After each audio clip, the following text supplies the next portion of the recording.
नोएडा और ग्रेटर नोएडा में लिफ्ट फंसने के मामले लगातार सामने आ रहे हैं। ताज़ा मामला सेक्टर 137 का है। सेक्टर 137 में मौजूद पारसटीरा सोसाइटी के अंदर लिफ्ट फंसी। तस्वीर में दिखाऊं सोसाइटी की, मेरे पीछे जो आप देख रहे हैं यही सोसाइटी है और इसके टावर नंबर 25 में एक लिफ्ट थी जो 8वें फ्लोर से नीचे की तरफ आ रही थी। तभी अचानक तकनीकी खराबी के चलते लिफ्ट ऊपर की तरफ चली गई और ऊपर जाकर जो 25वां फ्लोर है वहाँ पर दीवार से जाकर टकराई, जो छत थी उससे जाकर टकराई। जिस वक्त ये हादसा हुआ उस वक्त लिफ्ट के अंदर इस सोसाइटी में रहने वाले एक रेजिडेंस और 2 डिलीवरी बॉय मौजूद थे। हालांकि इस हादसे में किसी को चोटें नहीं आई हैं, लेकिन लिफ्ट का इस सोसाइटी के अंदर अगर बात की जाए तो लगातार लिफ्ट फंसने के मामले सामने आ रहे हैं। इसी सोसाइटी के अंदर एक बुजुर्ग महिला की भी लिफ्ट के अंदर लिफ्ट अटकने से पिछले दिनों मौत हो गई थी। उस मामले में काफ़ी हंगामा देखने को मिला था।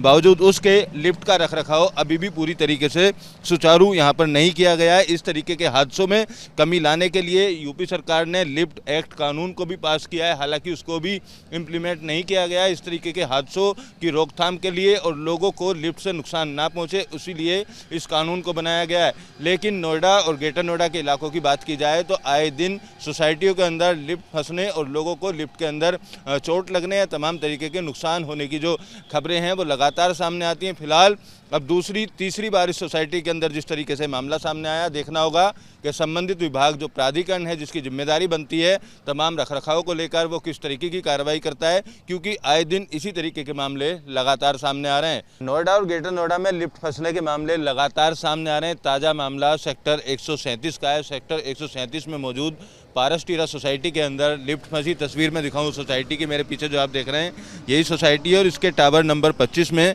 एक लिफ्ट थी जो 8वें फ्लोर से नीचे की तरफ आ रही थी। तभी अचानक तकनीकी खराबी के चलते लिफ्ट ऊपर की तरफ चली गई और ऊपर जाकर जो 25वां फ्लोर है वहाँ पर दीवार से जाकर टकराई, जो छत थी उससे जाकर टकराई। जिस वक्त ये हादसा हुआ उस वक्त लिफ्ट के अंदर इस सोसाइटी में रहने वाले एक रेजिडेंस और 2 डिलीवरी बॉय मौजूद थे।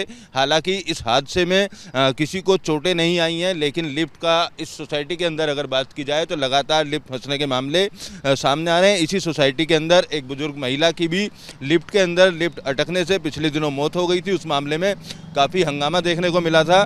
बावजूद उसके लिफ्ट का रखरखाव अभी भी पूरी तरीके से सुचारू यहाँ पर नहीं किया गया है। इस तरीके के हादसों में कमी लाने के लिए यूपी सरकार ने लिफ्ट एक्ट कानून को भी पास किया है, हालांकि उसको भी इम्प्लीमेंट नहीं किया गया है। इस तरीके के हादसों की रोकथाम के लिए और लोगों को लिफ्ट से नुकसान ना पहुंचे इसीलिए इस कानून को बनाया गया है। लेकिन नोएडा और ग्रेटर नोएडा के इलाकों की बात की जाए तो आए दिन सोसाइटियों के अंदर लिफ्ट फंसने और लोगों को लिफ्ट के अंदर चोट लगने या तमाम तरीके के नुकसान होने की जो खबरें हैं वो लगातार सामने आती हैं।